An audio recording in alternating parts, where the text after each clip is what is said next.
Hello, hello, hello, and welcome to the Coaxum Report. So, this is Terry Coaxum, and I'm delighted today to be joined by Dr. Samuels for the campaign against hunger. How are you, Dr. Samuels? Good to Oh, see you today. I'm doing great. Thank you for the invitation, and it's just so wonderful seeing your face. It's so wonderful to see you as well. It is truly a pleasure. So, on the Coaxum Report, each week I ask small business owners, organizations to come on and just talk about their barriers, best practices, and big ideas. And since you and your team have really been instrumental in addressing poverty in our borough and across, of course, all five boroughs actually, and I just want to highlight some of the things that you are doing. I had the joy and pleasure during COVID to actually come out and volunteer and to pack meals and to deliver meals. And so I want to definitely welcome to the Coaxum Report.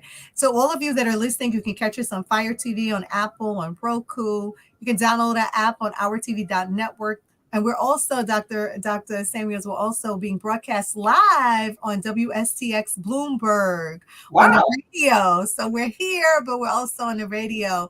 And it's truly a pleasure. Talk to us, Dr. Samuels, about some of the wonderful things. Well, first of all, how'd you get here?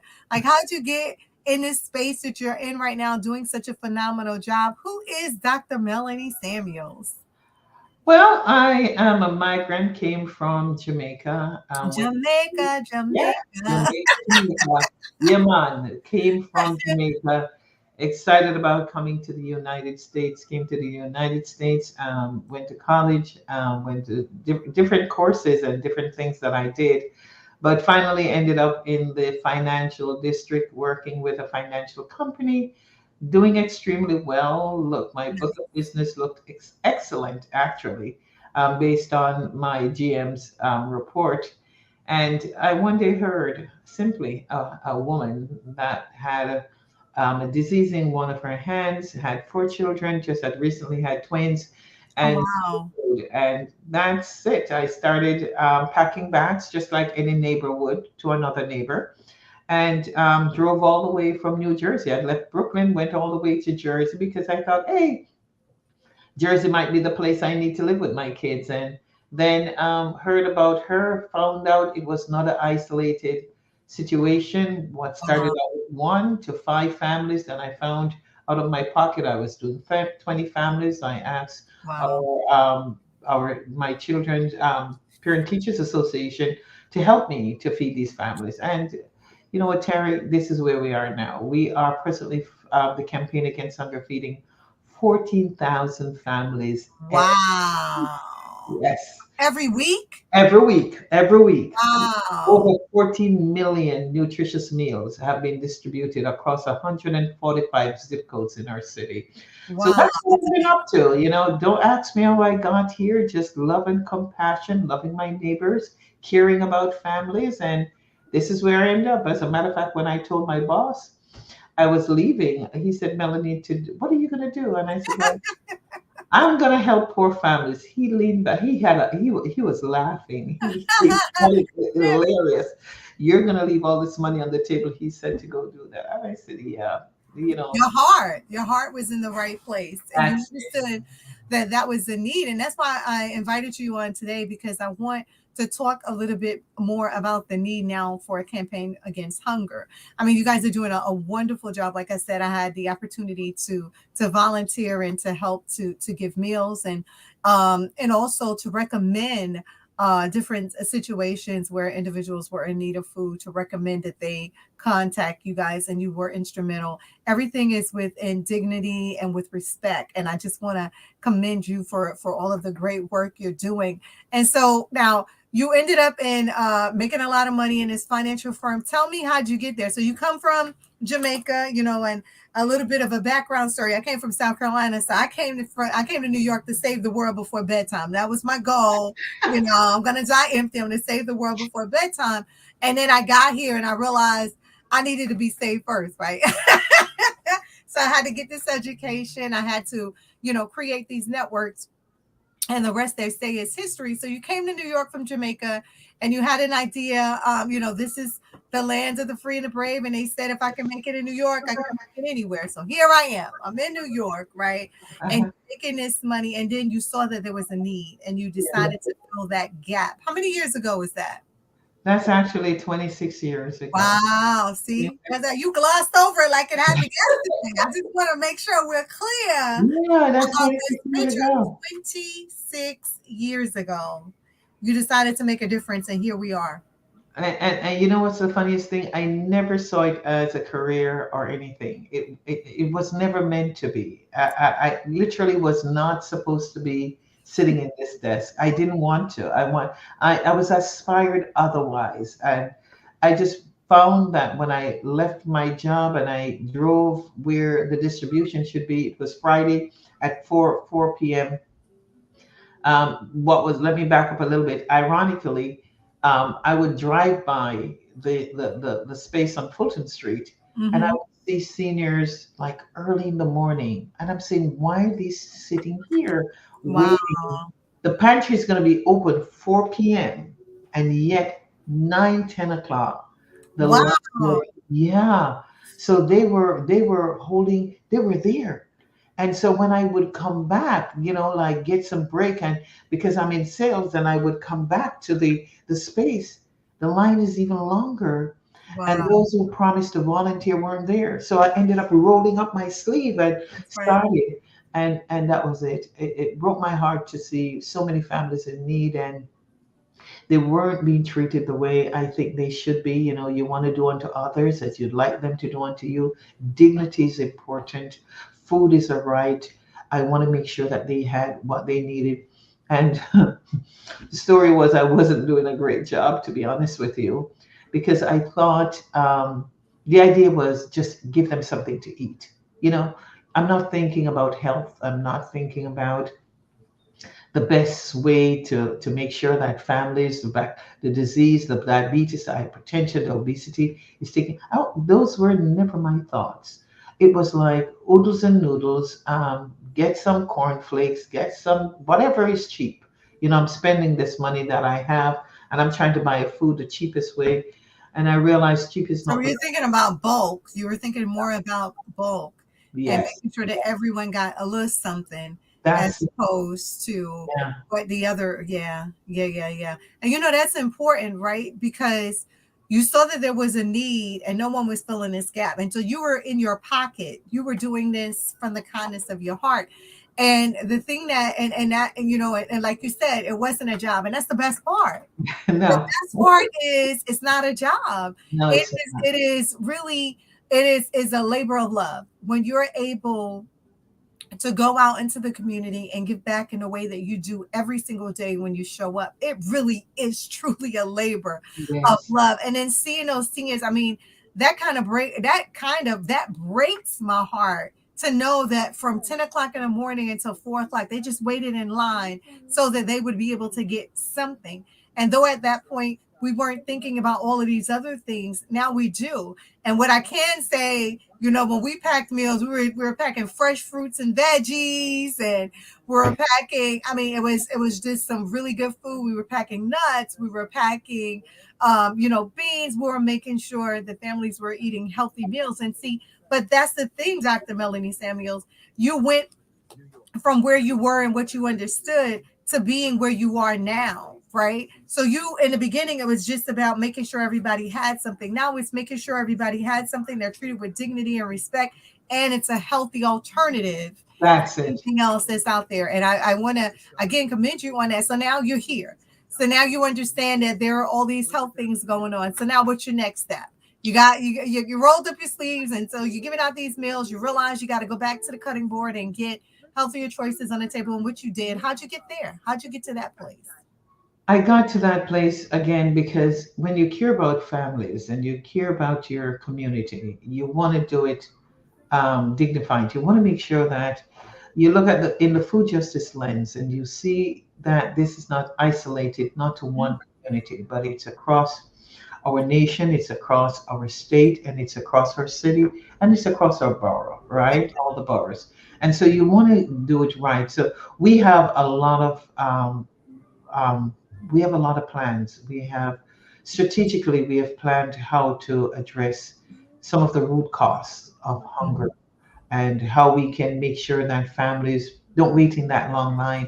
And I just want to just plug this in and say that we have now a cyber pantry. You know what that means? You remember I said to you, families were from 8, 9 o'clock, they're there until 4 o'clock. We have eliminated those lines, the campaign against hunger. Wow. First of all, I Yeah, commend you on that. yeah, Yeah. yeah, it is possible now because what we do, families, seniors that are homebound, families that just can't come out or don't have the cost of transportation to come out, transit, they can't do that. Working poor mothers that are working in the city, by the time they come in, the pantry soup kitchens are closed. Weekends, there's very hardly anything. There's a lot of millions of missing meals in the community. I've created a system and with my team that says you can go online and you can sign up for Snap and you can go online, go into our inventory and begin to shop based on your family size. Wow. We give you a username and password, right? You will do a quick interview. We'll get that done. You never have to see our faces. And we will deliver. Now, watch this. We will deliver that food Wow. right to your door, whether it's your job, your Oh, school. that's a best practice. We didn't even Yeah, get there yet. We're within talking a about the 10 mile. barriers, and you already are forward thinking and coming up with these best practices to be able to deliver to these individuals so they don't have to stand in these lines and be able not only they can pick out what they want based on their family size and then deliver it. So before we get to that, because that's a best practice, and I want other campaigns for hunger, other groups and individuals to think about doing that in what they have in different states and different countries. And that's the other thing I didn't say to you. So, we're broadcast all over the world. So don't be surprised if somebody call you and tell you that they saw you in Jamaica on their TV. And one of our partners is actually Tempo. Okay. Always going to rebroadcast this again as well. So any individual in any of these countries or any of these states, this is a best practice. But I want to back up. What about the barriers? Were there any barriers? Because again, we went from you're doing this out of your pocket, right? So you decided to leave your job and you're doing this out of your pocket, and then you're doing it for quantity's sake instead of quality's sake. And now you realize there's a quality sake. So now you're doing it for quality's sake, right? What are some of the barriers to this? One of the barriers is along lines, and we're going to talk about that in a few minutes when we get to the best practice part of it.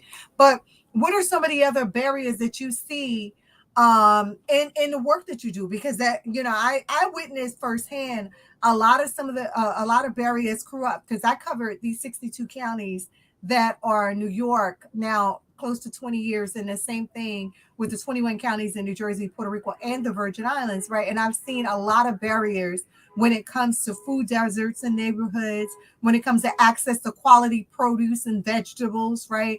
You can get that oodles or noodles, but you can't get a fresh apple.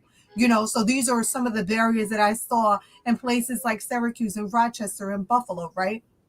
What are some of the barriers that you've seen that with the access to quality as far as food is concerned and as far as the population is concerned? You answered part of the question. It is so right that those barriers have not changed. Where Mhm, families, gentrification, it has its pros and its cons, right? mhm.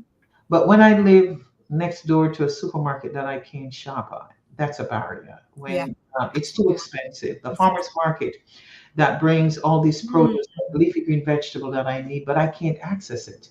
I mm, don't have the funds to access this. And if I use my SNAP dollars, it's going to eat that up. It's the most expensive part of the shopping list is mhm. produce. So also what it is that we are in a black and brown community. And what we face is that sometimes what comes to our community is not good for us. Right, right. That allows our families to become ill. We see the uptick in diabetes, hypertension, obesity, because we are sometimes called in our community food swamp, right? We talk about food apartheid. When we look at how food is being distributed, it's a barrier to many families. And Wow. our young children are being diagnosed too early with diabetes, so there has to be a ready solution. We have to find a way to combat these problems that is separating our families from living healthy and living well. Um, and funding is a barrier. It is Mhm, getting mhm. the right funding into the community, understanding that it's not just filling the stomach, and it is getting fresh fruits and vegetables. This is why we have a lot of farming that we do, engaging a lot of young people so they will understand the value of food and what it does when you eat healthy. So those are some of the things that I think getting also those that will champion with us has been a barrier. When you have a lot of legislative officers that don't understand what it means when a family is in need and cannot yet get the idea that hunger is right at your doorstep. The Yeah, person you're passing on the street is hungry. yeah. And now that we have a migrant situation in our city, it has become even worse. It has amplified a lot of what we've been echoing over the years Right. that there's a need. Yep. And so, as you're talking through some of these barriers, with food being distributed, with food affordability, with access to fresh fruits and vegetables, with champions for our communities to make sure that these things are available to us, the food deserts, like all of these things, these are all continuous barriers. But you guys have come up with some best practices. One of them you just finished talking about, which I want to go back to that because I mean that's ingenious, right? So you literally are going, having them go online and pick what they need and then have it delivered to them. Let me tell you the importance of that. I teach at John Jay College at Mega Rapids College, and and I didn't notice until my students told me they have a pantry. They have a pantry for students to go in and pick fruits and vegetables and fresh and food during, you can go in at any time the need is available, and I didn't know this, and that's when I had a conversation with my students and they told me about not being able to access fresh fruit and vegetables, and you're a student and you're going to better yourself, and how do I expect you to maintain your focus and to maintain what you're doing if you're not able to eat healthy, right? And I mean that's a barrier here in New York. We talk about it all the time. I remember the challenge being, are we going to let how many months are the kids going to be out of school in the summer? Because some young people, the place that they have safety, security, and fresh and meals was in the school system. Like, what do we do in the summer? So now talk to me about that because I already know you guys are already addressing that issue. So talk to me about how you're addressing these barriers. Well, especially for students that are usually out in the during the summer months, we do it all year. Oh, What we've done differently is every Friday we have 19 schools, over I think 1,800 students or 18,000. I'm not sure of the number right now. 1,800, I think it is, students that get what we call a weekend healthy snack program, a bag. wow. They get this bag that is, it's not the regular pantry food. You can't go in the pantry and find it or on the shelves and find it. We purchase directly for these kids with Wow. they're healthy enough. So when parents, and these are mainly children in transitional homes that are having a difficulty, they don't have sometimes traditional kitchens and stoves, etc. They're able to open that bag, that and their sibling, and take out food for breakfast, lunch, and a snack until the Wow. parents give them dinner. If they don't get dinner, they have more food to get, right? So we do this on long weekends when, like, for instance, there's a holiday, a Okay. spring break, we jump in, right? Wow, We've this been is able to do amazing. that. And it's only because of lack of funding we're not doing more students. And Oh my God, that's amazing. I did not know that. So yeah, oh yeah, yeah, we do that. We this work is with ACS also. We work with ACS, Administration for Children's Services. We actually drop bags for them so that those kids can wow. wear.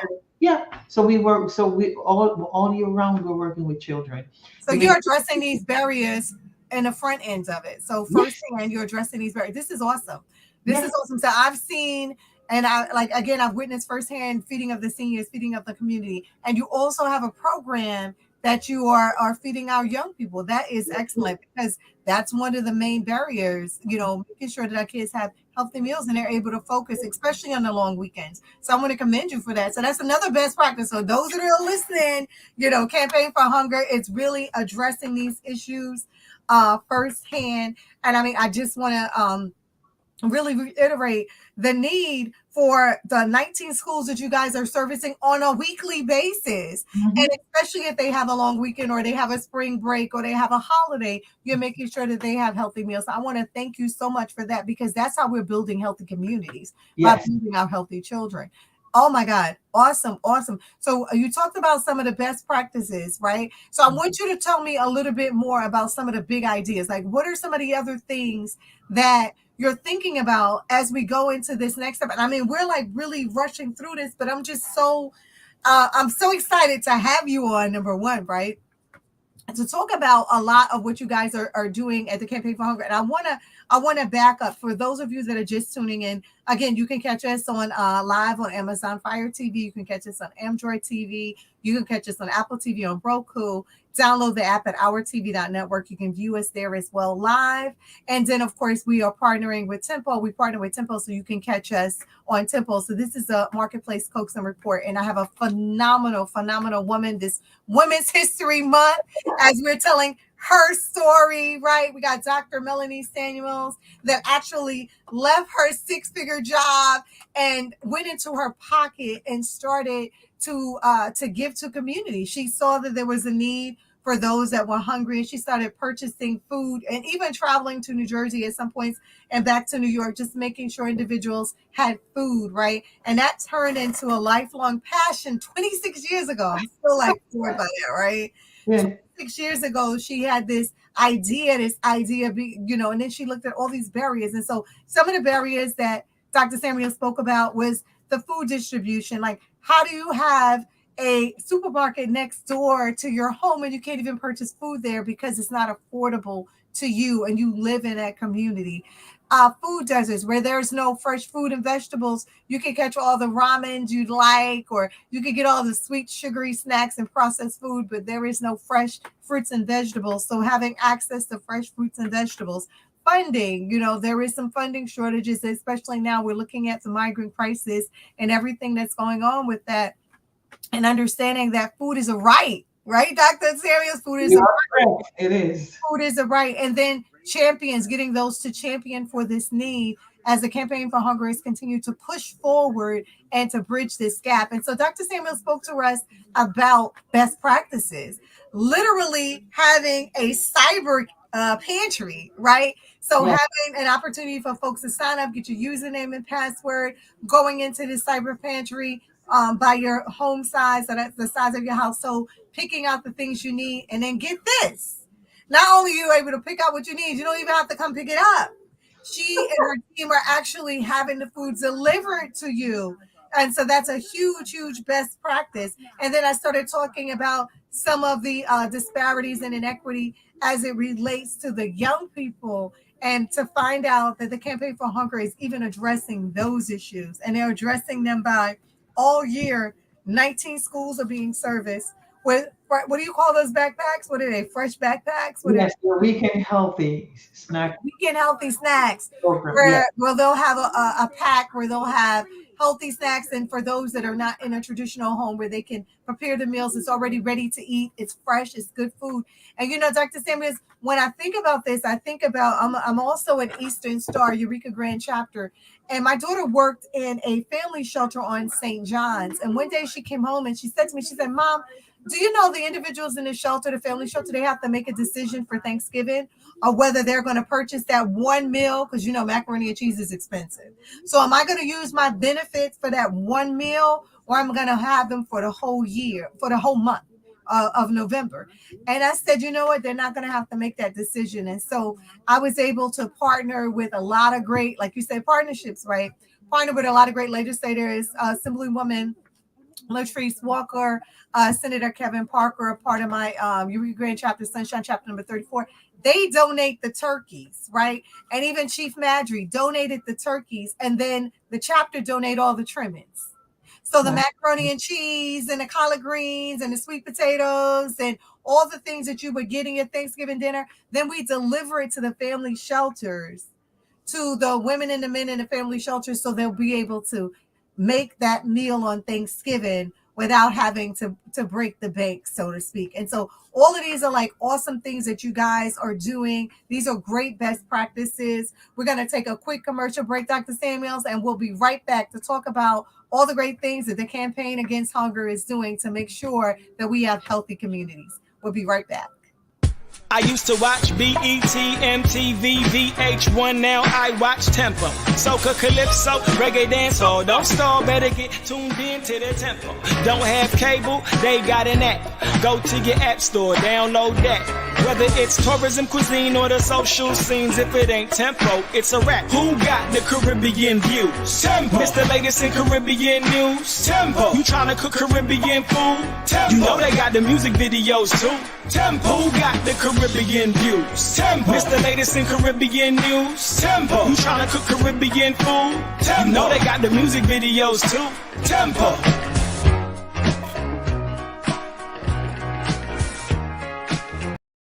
Having an issue with your bank? What?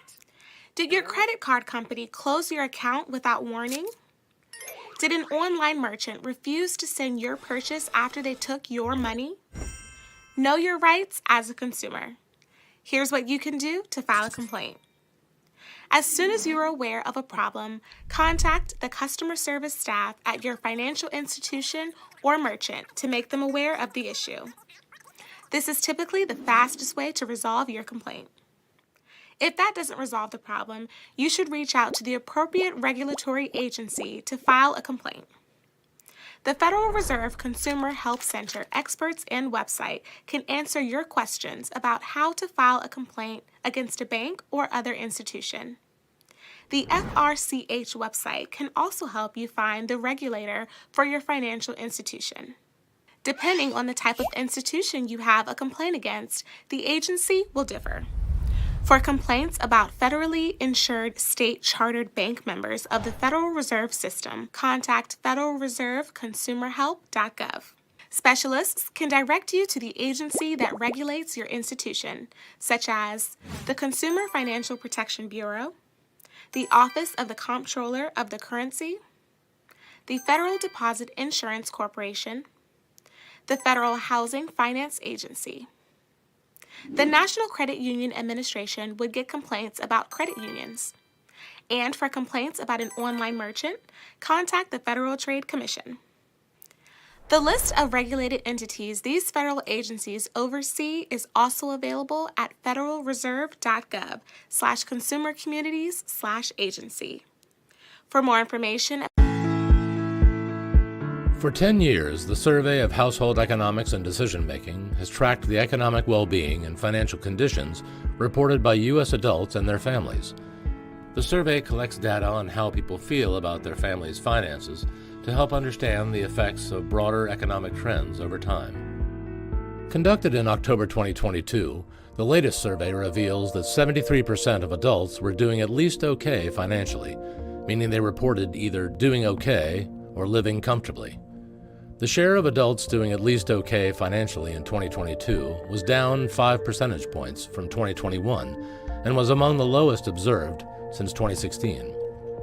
This decline in well-being aligns with broader economic conditions during fall 2022, including inflation and stock market declines.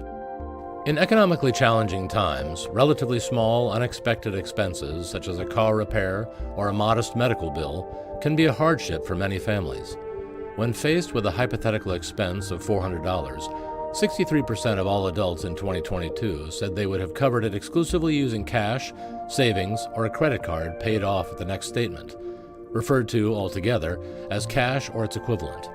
The share who would pay using cash or its equivalent was down 5 percentage points from 2021 and back at its 2019 level. Consistent with widespread experience of higher prices in the prior year, most adults said that price increases had affected their family budget. Adults with incomes under $100,000 were more likely to say their family budget was affected a lot by rising prices, compared to adults with higher incomes. Black and Hispanic adults, parents living with children under 18, and those with a disability were also more likely to indicate that their budget had been affected a lot by higher prices. Most people took action in response to higher prices, especially through changing spending. The most common adjustments were using less or stopping using products, as well as switching to cheaper alternatives. Just above 1/2 of respondents reduced savings. Increasing borrowing, working more, and asking for a raise were less common strategies.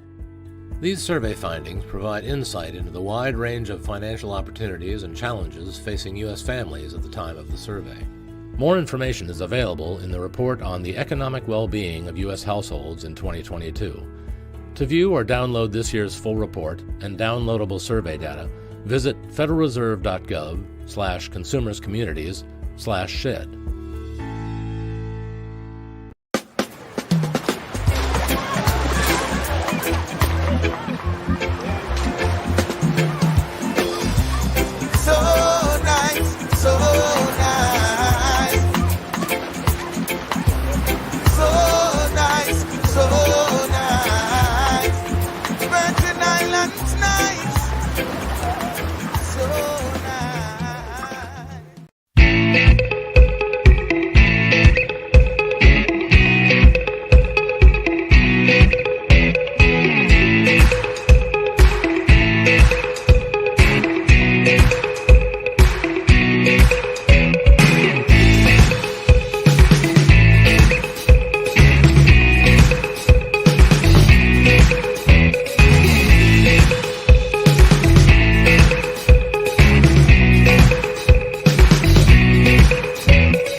Today we're taking a little vacation on the west end of St. Croix, visiting a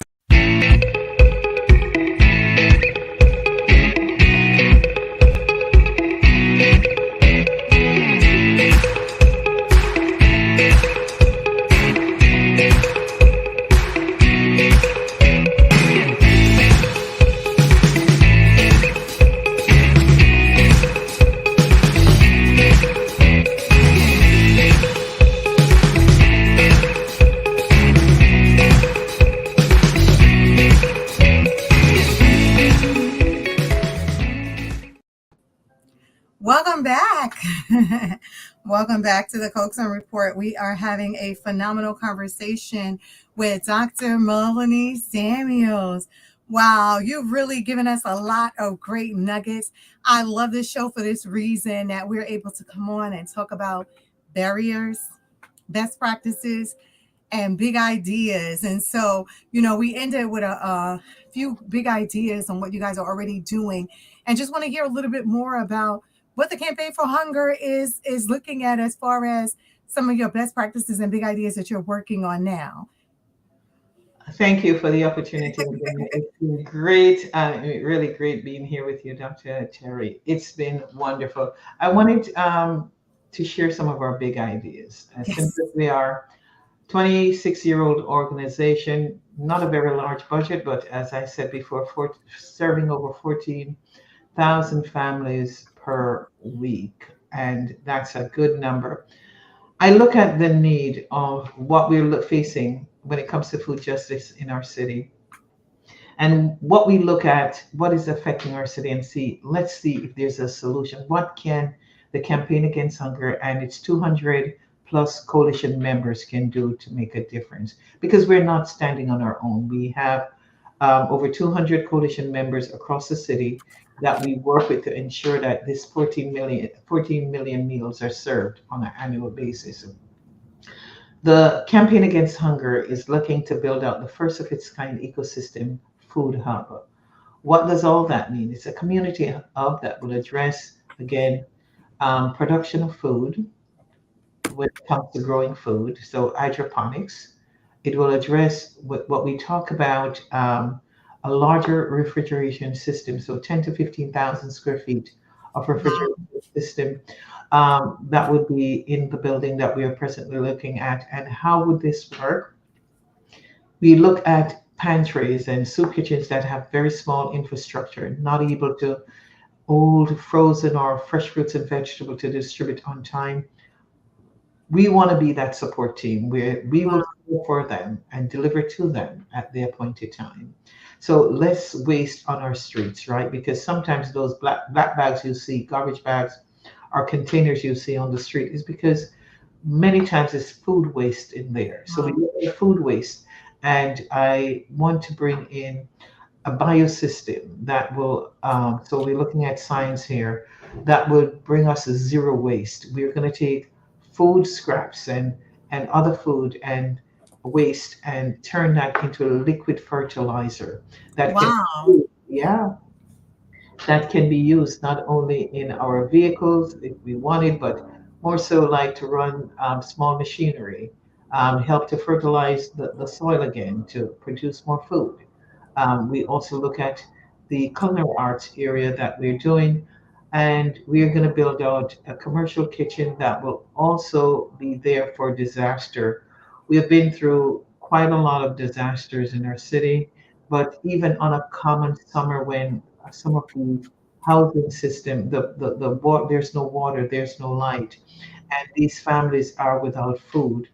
We want to be able to bring or send prepared meals there. So these are things, our seniors that are not eating healthy. We want to be able to do that. So that's another area that we are building out.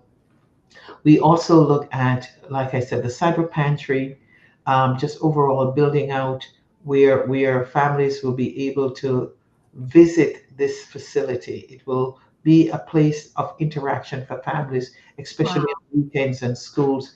They will see from seed to table Wow. with us, right? They will help to sow a seed, and the next thing they know, they're harvesting and they're actually creating and sending out to families that are in need. We recently got an innovation grant that will allow us to supplement our cyber pantry by someone coming online and not getting only because individuals don't know this because of lack of education that they're starchy vegetables and they're leafy green vegetables. Hmm. Hmm. Most of the time, the pantries carry starchy vegetables, your Hmm. potatoes and your cabbage, etc. Carrots. We want to make sure that spinach and kale and collards, amen, and will be on the table. So, with that, we are hoping that when someone goes online for their cyber pantry, they can use their SNAP dollars at a very low cost. So now you go on, instead of going out to the supermarket and buying this expensive vegetable that rots in your refrigerator after 2 days, we're talking about naturally grown produce that stays for the week. You have healthy food at a low cost. So there's a lot that is going on, and we're hoping, and I'm hoping it's been a journey, and we were thinking that this year we would have closed on the building. I'm hoping that that is still the fact. We've been fundraising a lot concerning this because this is going to be a game changer. This is a game changer. Yeah, it is. It's It is. definitely a game changer. You know, the one thing that is important, that education piece. Yes. That Yes. education piece is huge, right? So we're talking about hydroponics, we're talking about refrigeration, biosystems, turning with zero waste, like turning the scraps into waste. I mean, that's huge because you're absolutely right. You know, when you go down the street and there's garbage day and something spills out, it's usually old food, right? So being able to have zero waste, having and turning that into liquid fertilizer, that's a huge idea, right? Making sure, and the technology exists to do it already, right? So having that done, and then of course having this cyber pantry and also having this commercial kitchen, so Yeah. you're going to be a one-stop shop that offers the campaign against hunger, right? Because Yeah. that's the bottom line, right? You want to make sure that everyone is eating healthy, and then that education piece, right? I think it's instrumental, and I think it's really important that we do get the young people involved from the hydroponics level to the actual table, right? Because if they grew it, they want to taste it, right? They want to prepare it, right? And I think that education piece is really going to be the game changer because they're changing generations of health issues by eating correctly. The leafy green veggies, right? Getting some beets and getting some spinach, and just making sure your proteins are, things that can actually produce into healthy living. I mean, that's amazing. That's truly, truly amazing. And I applaud you. And I know it's happening because I see the fruits of your labor, right? In this new building, doing the things that you need to do. And so I just want to thank you for your forward thinking and making sure that we're not leaving the young people behind. We're not leaving the seniors behind, and we're definitely not leaving the community behind as we're moving forward with these big ideas. I think one of the main things that really touched me, because I really have never heard it said that way, but when you live in a neighborhood and you can't purchase food at the neighborhood grocery store because it's so expensive. I Yeah. think that to me hits home more than anything else, because I always see in my travels these food deserts where you don't have a grocery store available. But to actually have a grocery store, to live in a neighborhood and not be able to afford the food that is going to give you life, I think is really an injustice. And so when we're talking about food justice, Yes, it's I think indeed. this is truly, this is truly a game-changing idea, that's going to turn into reality, because you're already doing it with the cyber pantry. You're Right. already doing it with the, with the meals on the weekends, the long weekends, the 14K that you're feeding the young people, right? You're already doing it, and they know that this is a food that can sustain them. And so they want more of that.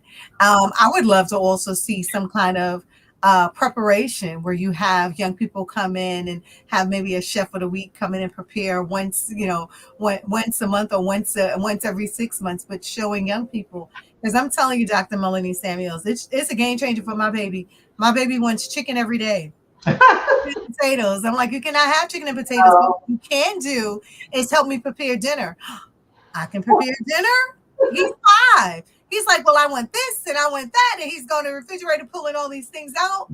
I want some broccoli and some bow tie this and some wheat that. I'm like, this is a game changer. It's just a Having game changer. them be able to prepare it. So now they want to taste it. And so that's, these are, I mean, you're doing an amazing job. I want to thank you for that. And I mean, the time is winding down. I always look back. I'm like, how are we here? How are we here? But I want you to share a few more things about what you guys are doing, because it's so much, right? I Yeah, know it is. fundraiser coming up on June 14th, and I'm encouraging anyone that's in the New York City area to please purchase a ticket.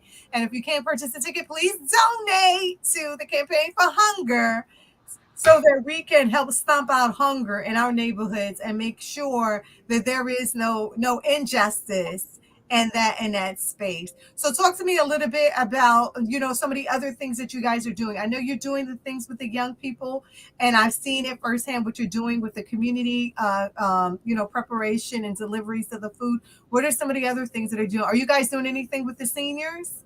Oh yeah. Right now, we are bringing already prepared. Not we are already packing meals directly to senior centers. We work with senior centers, and then we do cooking demonstration for them. Oh, you do.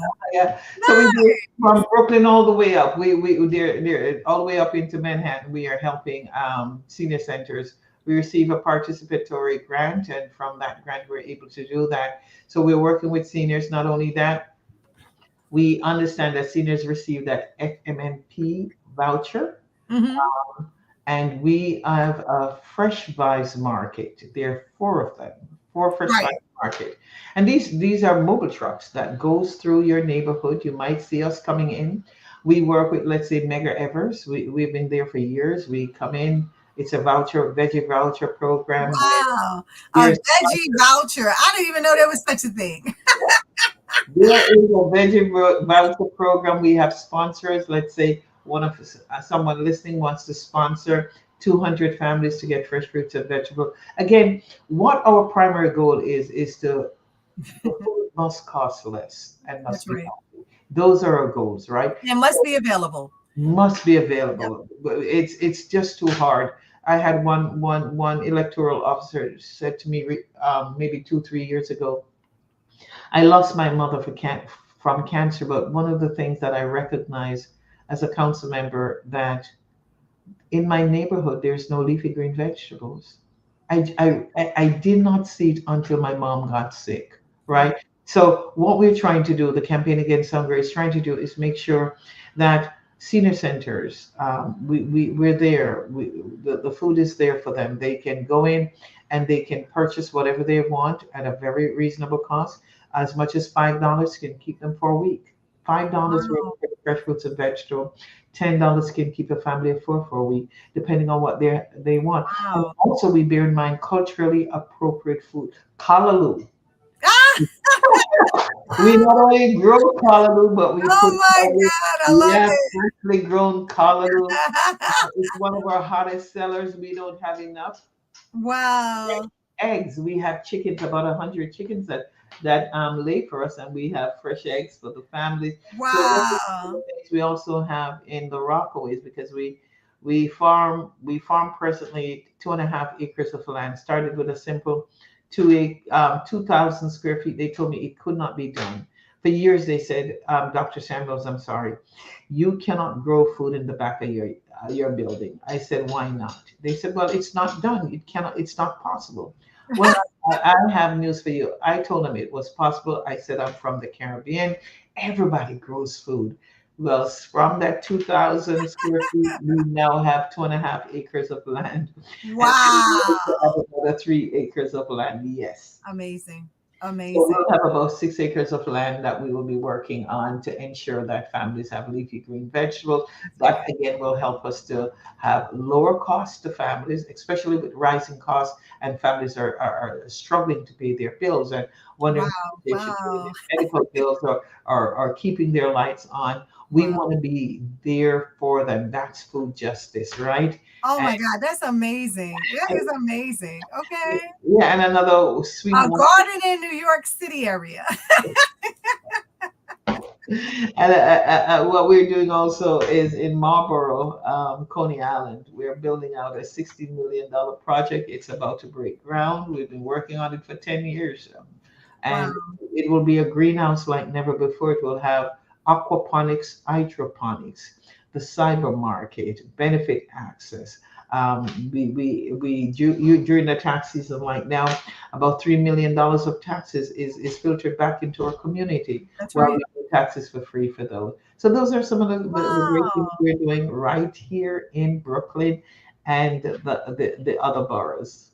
This is amazing. Like I'm sitting here and it's like I'm very familiar with what the Campaign for Hunger is doing. I didn't know that you were doing so much more than just providing meals. Like that meal prep for me is huge because I see, people say all the time, oh, I don't have time to cook healthy meals, right? And you're saying, yes, you do. And here's how you can do it, right? Or they'll say things like, when I buy produce, it don't last very long in my house. And you're saying, well, let me show you how to make sure that it lasts a little longer, right? So these are all really, really important things because our young people, especially our children, when we're teaching them to prepare these healthy meals, they're going to want to eat more healthy meals, right? They may take certain business with certain arches out of won't do as much business because they're eating healthier, but it is important for their brain growth. It's important, like you said, if someone is dealing with an illness, to be able to eat these green leafy vegetables, to be able to drink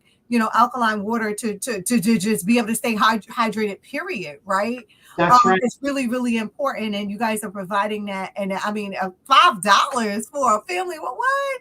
Yeah. I can even get a couple of cucumbers for $5. What do you mean I can get my produce for that amount, right? So that in itself is game changing. You are making it affordable. You're making it sexy to be healthy.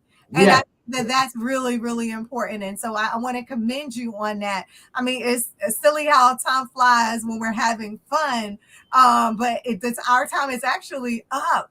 But before we jump off, I just want you, anything that you want to leave with our listening audience. Again, I'm going to recap for you. Dr. Melanie Samuels, the campaign against hunger is providing affordable meals, affordable, healthy fruits and vegetables to our communities. They have a cyber pantry. They're looking to build a building that has hydroponics and refrigeration and a biosystem that is zero waste. Like all of the scraps, you'll be able to turn that into fertilizer, right? Having that cyber pantry where individuals that can go into the pantry, sign up, go on, pick the fruits and vegetables and the things that you need and have it delivered to your home, right? Having these things available for our seniors, senior prep, the preparation for their meals, providing food to the senior centers. Wow. The thing that really floored me above all floors is having 19 schools all year round providing, healthy meals and snacks to individuals, especially if they have these long days and long weekends and holidays, making sure that these school-age children have these healthy meals. So Dr. Samuels, I want to thank you for all of that. So we talked about barriers, we talked about best practices, we talked about big ideas, and you gave us a lot of different solutions on how we can end injustice in food. So I want you to leave us with some final thoughts, Dr. Samuels. And again, the fundraiser is June the 14th. For anyone that want to donate to all the great efforts that the Campaign for Hunger is doing, or want to come out and support Dr. Samuels if you're here in the tri-state area. But Dr. Samuels, please leave us with some final thoughts on what you're doing. And again, I commend you from leaving that six-figure job to giving food out of your own pocket, when you first started 26 years ago. 26 years. Continue to have a smile on your face when you talk about the work that you're doing. And that's why it's not work, Dr. Samuels, because it is a labor of love. So final thought. It is a labor of love. I could not have done it without individuals like yourself, our legislative officers, those that have come along from the mayor to the governor. It's a big help, but more so our neighbors, right? It is, I just want to shout out those of you who have been supporting the campaign against hunger. You're a donor, you're a friend, you're an advocate, you're a volunteer. All these things make it possible for us to do and to drive down the cost of meals. And as you've heard Dr. Terry said, listen, we're having this great event, envisioning tomorrow's food. We ask you to either join us, buy a ticket, as they said, and it's always a pleasure to serve our New Yorkers. I love my neighborhood and I love my family, and those we serve are family. That's right. God bless and thank you for the opportunity. And thank you so much for being a part of the Coaxum Report. I want to commend you for all you do, and I look forward to continue to support your efforts. Thank you for feeding our community and make sure that there is justice in feeding our community, our seniors, and also just making sure that there is available fresh fruits and vegetables so we all can live healthy. And I want to be 110, healthy, vibrant, and ready to go. Thank you so much for being a part of the Coaxum Report. Have a super amazing day on purpose, Dr. Melanie Samuel. I like that. Thank you. I hold to that. You're welcome. Appreciate you. Thank you. Awesome.